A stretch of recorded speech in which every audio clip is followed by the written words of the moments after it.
I'm sure. Oh, thank you, Pooh.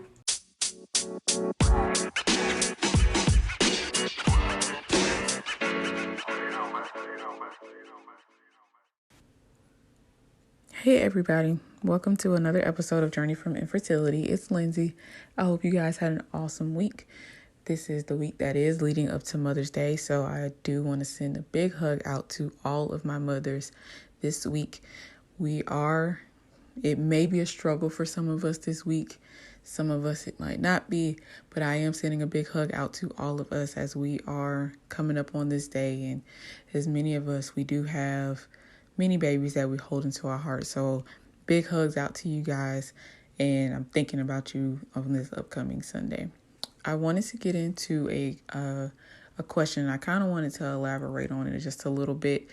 And it's from one of my good friends. Good afternoon. My message is more of a question. I wanted to know, how did you cope with the feeling of having so many losses? What were your techniques to keep yourself grounded in reality and that to know that future children was still possible? I don't even think that I've answered this question for myself, but the only way that kept me grounded was just my support system, because it was really hard for me in the beginning to believe that I would even have kids. Even just saying, I don't think that I thought after I started to have these losses, I didn't believe myself that I would even be able to have kids. And I also think that was part of my problem. Well, I can't say it's a problem, but it was part of my healing that was never done. Like, that was the unhealing of myself, because I actually just accepted it and I laid down and I let that be. But my support system, like my best friend Jessica, my best friend Sierra, my husband, my mom, my dad, my sister, those were the people who kept me grounded. That's what kept me grounded, is that even when I did not believe in myself, they did.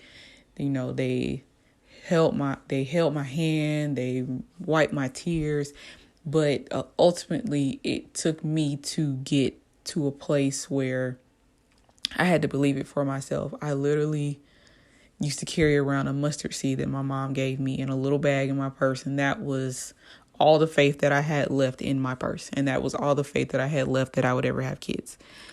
It took me a long time for me to just accept it, and it took my husband speaking to me and speaking into me that I had to love on my stepdaughter, who I don't really call her that. She's my bonus daughter, my 17-year-old 7.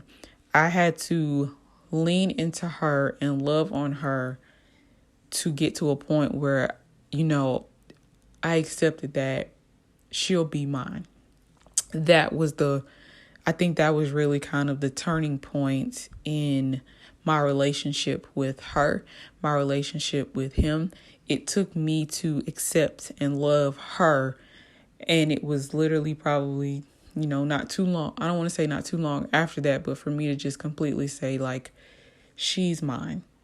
Like, I'm going to have to love her as mine. And it wasn't too much longer after that when I just kind of just said, okay, she's mine.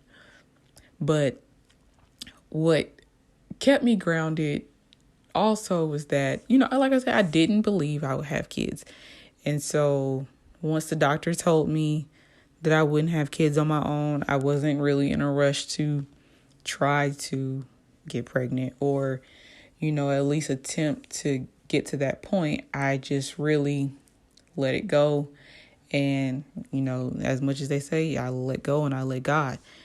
And it's so funny that when I first I kind of just got to this point, like it was literally probably the week before I found out that I was pregnant with Lauren. The week prior to me finding out, I had been just in this funk, and I couldn't take it anymore. And so I literally started talking and praying on my way home from work. And it was literally a week. Like 1 week, I could not function. Like I did not want to hear the noise of the radio.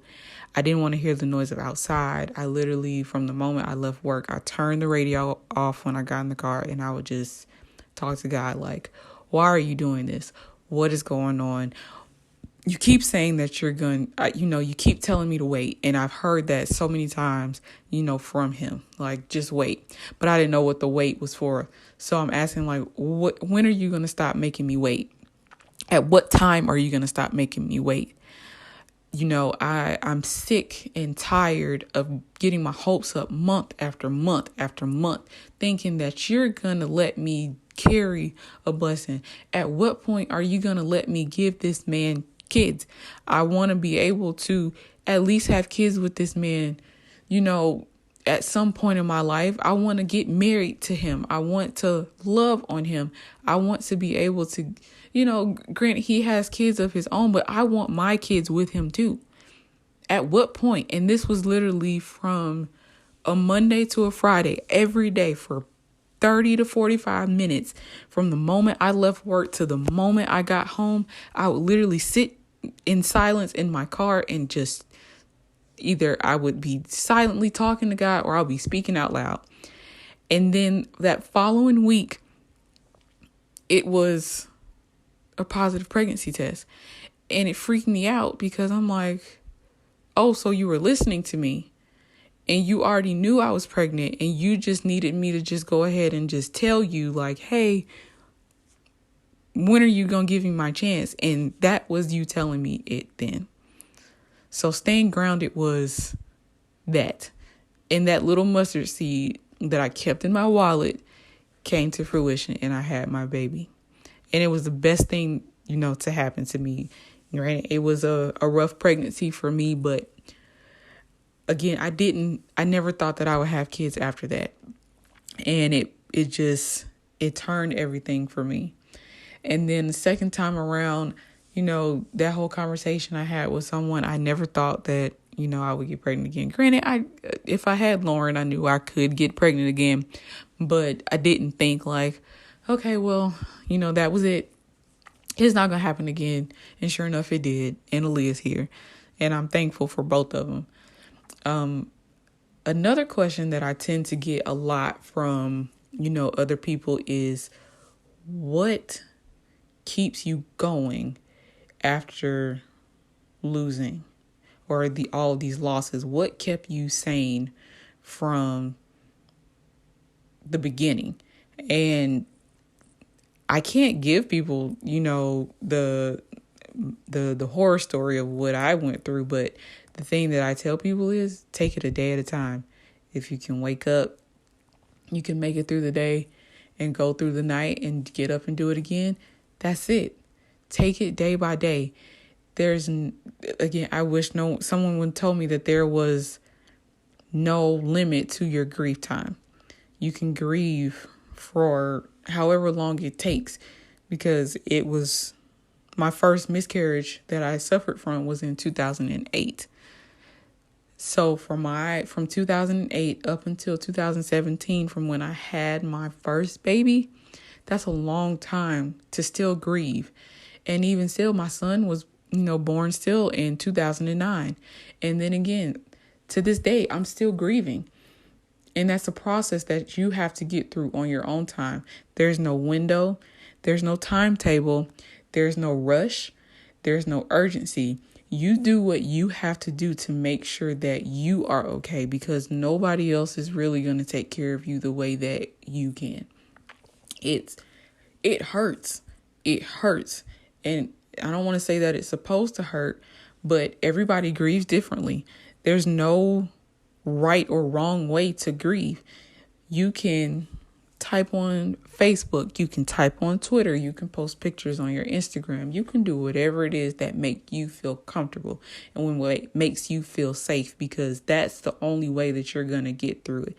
I wish someone would have gave me, just some ideas of things to do to grieve. I had to figure that out on my own. My thing was, when I felt sad, I would go and sit over in the cemetery in the garden and I would talk, because my grandfather is buried over in the same cemetery where the ashes are spread for my son. So I would literally sit there and I would talk to him. I would talk to both of them, and I would get my feelings out. And that's the only thing that used to give me comfort. I would go and sit over in the cemetery in the rain up under an umbrella. I would go walk in the cemetery, just to get some clarity and get away from people, get away from work, whatever I had to do to make sure I was okay, to get up, get through the day, go to bed, and do it over again. The same timetable or the same thing doesn't have to happen every day, but figure it out. You can journal, you can read. I wish I had the book that helped me while I was pregnant, because that was the only aid that actually helped me get through my first pregnancy with Lauren, because I was so afraid. But it was like the supernatural birth. I'd have to look it up and I'll put it in the details when I do find it. And it was the only thing that helped me get through. So there's different grieving processes, and it's not a requirement. It doesn't mean that you have to read it or you have to do it, but find whatever makes you feel comfortable. Again, nobody, I repeat, nobody can tell you how to grieve you losing a loved one. No one can tell you how to grieve on you losing a child, because there's no title for us as parents of when we lose children. When a husband loses loses a spouse, or a wife loses a spouse, they're a widow. When a parent loses a child, what is that? There's no definition of that, and it's hard to get through, but you make the best of it the best way that you can. And again, there's no timetable. And I want you to heal in a way that you feel comfortable. So don't let anybody rush you to feel like you have to get over it, the day, your maternity leave is up, or the week that you come back to work, or whatever the case may be. Don't let anybody tell you a timetable for you to feel like you're okay. You can cry every day. You can cry every hour. You can cry once a day. Whatever it is, whatever gets you going, whatever can help you push forward, do it. Regardless of how anybody feels about it, do what's best for you. Again, I hope this helps someone this week. And I hope you can do whatever it is that you need to just make sure that you feel better. And again, Mother's Day is coming up on Sunday. So if you have to do something special to remember your babies, do whatever it is that makes you feel happy. And I hope you have a good week. This is Lindsay from Journey from Infertility, and I will see you guys next week.